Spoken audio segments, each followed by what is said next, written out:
कैसे हो आप सब। तो इस वीडियो में मैं आपके सामने 51 से क्वेश्चन डिस्कस करने वाला हूँ गाइस, ठीक है।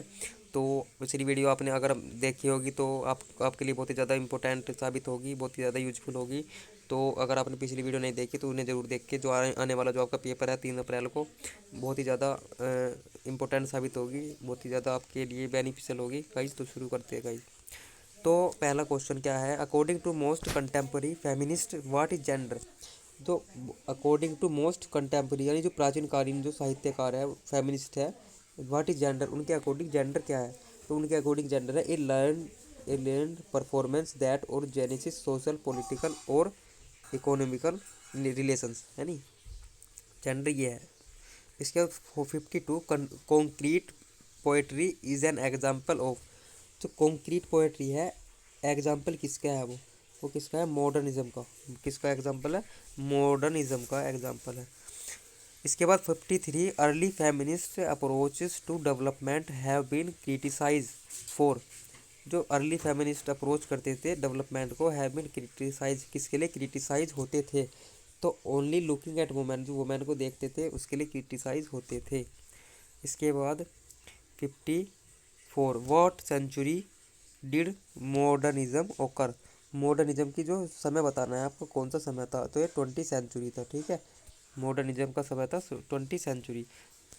55 what occurred during the modernist era. What occurred क्या हुआ था मॉडर्निस्ट के समय में, इरा में। तो क्या हुए थे, न्यू पॉसिबिलिटीज हुई थी। क्या हुई थी, new possibilities. 56 according to the speaker what phase will come between the decline of religious faith and the total disappearance of church. Speaker के अनुसार कौन सा फेज था वो, between decline of the religious faith and total disappearance. ये था आपका सुपरस्टिशियन, यानी जो अंधविश्वास नहीं होता, वो अंधविश्वास का समय था वो। इसके बाद why might church stick around forever. क्यों जो चर्चेस है स्टिक अराउंड फॉर एवर होते थे, क्यों होते थे, because people want life to have a serious higher purpose, उनका हायर पर्पज होता था इसलिए। 58 how is Philip Larkin describe. Philip Larkin क्या डिस्क्राइब, कैसा डिस्क्राइब करते थे, ये करते थे क्रिटिक डिस्क्राइब करते थे, यानी क्या है, आलोचना डिस्क्राइब करते थे। 59 what is the nationality of Philip Larkin. Philip Larkin की जो नेशनलिटी क्या थी, ये थे आपके ब्रिटिश थे, ठीक है, कौन थे, ब्रिटिश। इसके बाद 60 what did Philip Larkin do for a living. Philip Larkin do for a living, जीने के लिए क्या करते थे, ये थे मतलब ये फिलिप लार्किन क्या थे, ये थे पोएट थे, लाइब्रेरियन थे, नॉवलिस्ट थे, जज थे, क्रिटिक थे, ओके। इसके बाद 61 where was Philip Larkin born. Philip Larkin का जन्म कहाँ हुआ था गाइस, तो ये हुआ था आपका कहाँ हुआ था, कन्वेंट्री वॉर विक्सायर इंग्लैंड में हुआ था इनका जन्म। 62 Auden's letter from Iceland was first publish in. जो ऑर्डर के लेटर्स थे सबसे पहले आइसलैंड में कब पब्लिश हुए थे, तो ये थे 1937 में ये पब्लिश हुए थे। इसके बाद what is the full name of WH Auden. WH Auden का पूरे नाम क्या था, ये था Wystan Wystan Hugh Auden. Wystan Hugh Auden था इनका पूरा नाम। इनका पूरा नाम था Wystan Hugh Odean.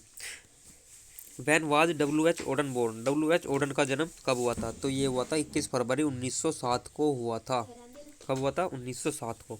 65 the poem Musée des Beaux Arts has title. इनका जो टाइटल था, कौन सा टाइटल था, फ्रेंच में लिखा हुआ था। इसके बाद 66 what is poem about a painting called. What is a poem about painting called. एक poem about a painting called, तो ये क्या है, ये है फ्रेसिस, एक फ्रेसिस। इसके बाद 67 when did WH Auden win Bollingen prize. Bollingen prize इन्हें कब मिला था ये मिला था 1954 को मिला था। इसके बाद where is the museum in the title of the poem Musée des Beaux Arts. ये है आपके ब्रुसेल्स में, कहा है ब्रुसेल्स में। Who are the old master in the Musée des Beaux Arts. ये था फेमस पेंटर था। क्या था? Famous painter. What does Musée des Beaux Arts mean, इसका मतलब क्या है? म्यूसी डैश बियक्स आर्ट्स का मतलब क्या है? तो यह म्यूजियम ऑफ फाइन आर्ट्स। क्या है? Museum of fine arts. 71 the first time of poem the Musée des Beaux Arts the phrase is an example of inversion what does the mean, इसका मतलब क्या था? तो ये वेराइड सेंटेंस ओपनर। इसके बाद 72 in Musée des Beaux Arts by Auden what mythological event does Auden use an example of his theme, कौन सी थीम थी जो उन्हें यूज करी थी? तो द फॉल ऑफ कैरस। इसके बाद 73 वाट does the speaker brings his grand father in the poem digging, speaker bring लाता है इस ग्रैंड फादर को डिगिंग में, तो ये क्या है? A bottle of milk, milk लाता है। इसके बाद 74 what or whom does the speaker refer to squat in the poem Digging, जो डिगिंग पोएम में वाट क्या और किसको स्पीकर रेफर करता है? स्क्वैट का मतलब, तो ये क्या करता है? His pen. क्या करता है? हिज पैन, पैन का मतलब friend. 75 what action does the speaker compare to Digging, कौन सा एक्शन जो पोएट है स्पीकर है कंपेयर करता है डिगिंग करने से? तो ये क्या है? राइटिंग। क्या है? राइटिंग। इसके बाद 76 I will dig with it what does the it in the final line of the poem refers to, तो ये है आपके the speaker's pen, speaker's pen. What does the speaker use to cork the bottle of the milk in the poem Digging, तो ये क्या है? Paper, इसका answer है राइट पेपर। 78 से सेमस हैनी, ये बहुत ही इंपॉर्टेंट ऑथर है। सेमस हैनी फेमस पोएम डिगिंग, डिगिंग किसकी पोएम है? सेमस हैनी की। फॉर्म से part of is celebrated collected collection called, इनका कलेक्शन क्या था? कौन सा था? Death of a naturalist. क्या था? Death of a naturalist. 79 the full name of Seamus हैनी इज सेमस, इसका फुल नेम बताना है। तो सेमस जस्टिन हैनी। क्या है? सेमस जस्टिन हैनी। इसके बाद 80 हैनी वाज ऑफ, जो हैनी है, हैनी वाज ऑफ कहाँ का जो ओरिजिन था? ये था आयरिश थे। हैनी, सेमस हैनी आयरिश से संबंधित है।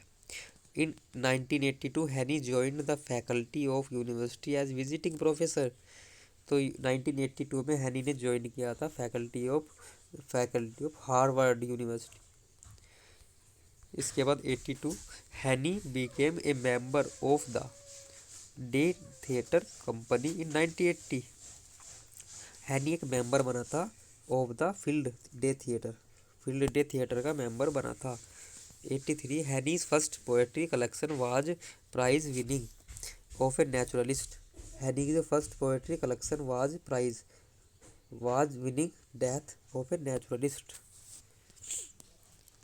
इसके बाद 84 Heaney's door into the dark was publish in, Heaney की जो door into the dark poem है कब पब्लिश हुई थी? 1969 को पब्लिश हुई थी।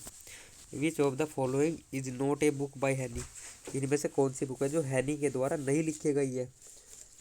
तो ये है लेब्राडोर नहीं लिखी गई है, बाकी wintering out, north field work ही लिखी हुई है। 86 when did Seamus Heaney get Nobel prize, Nobel prize कब मिला था? बहुत इंपॉर्टेंट है, 1995 को इन्हें नोबेल प्राइज मिला था। Which of the following prize did Seamus Heaney won in 2006 में कौन सा प्राइज जीता था इन्होंने?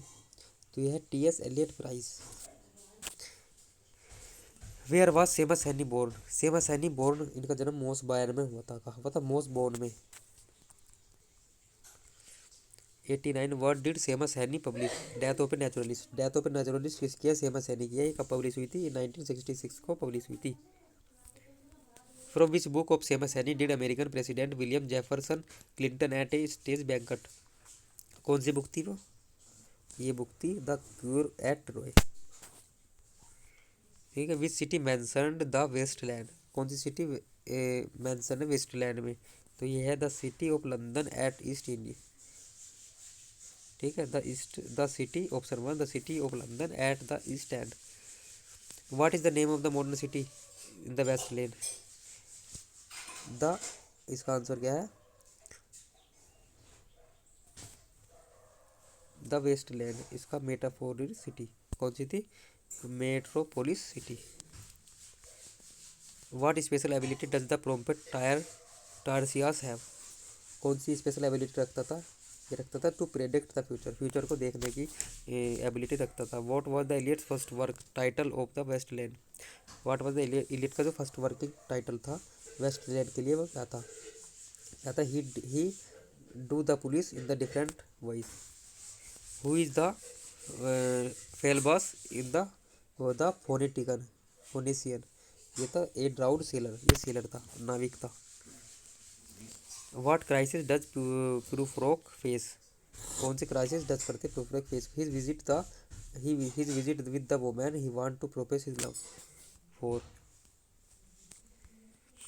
इसके बाद 97, what Shakespearean character does Prufrock compare himself? कौन सा जो शेक्सपियर का कैरेक्टर है उसे कंपेयर किया गया है? ये हैमलेट से कंपेयर किया गया है। किससे? शेक्सपियर के कैरेक्टर प्रूफ्रोक ने किससे कंपेयर किया है शेक्सपियर के कैरेक्टर को? तो ये हैमलेट से। 98, what is the most salient aspect of the Prufrock physical appearance mention at the last 3 times? तो है his boldness. 90, what was the original title of the love the song of the jail fair Alfred Prufrock? The love song of John, ये भी नहीं था। इसका answer था the Prufrock among the women. Last और सबसे लास्ट क्वेश्चन है, Prufrock views his urban surroundings as? प्रूफ्रोक के जो व्यू है हिज अर्बन सराउंडिंग्स एज क्या है? A prison. ठीक है गाइस, तो मैंने आपके सामने पूरे 100 क्वेश्चन डिस्कस किए हैं। आई होप ये आपके लिए यूज़फुल होगा। तो अगर आपके लिए थोड़ा सा भी 1% भी यूज़फुल लगा तो कमेंट और लाइक ज़रूर करना गाइस, और दूसरों को शेयर भी करना। ठीक है गाइस, तो आने वाली वीडियो में आपकी जो भी कमेंट आएंगे, आपकी जो भी मतलब आपकी जो भी क्वेरी है, आप मुझे कमेंट बॉक्स के सहारे भेज सकते हो। मैं उसका सोल्यूशन ज़रूर दूंगा आपको, जितनी भी मेरे से मदद हो सकेगी। थैंक यू भाई, थैंक यू वेरी मच। जय हिंद, जय भारत।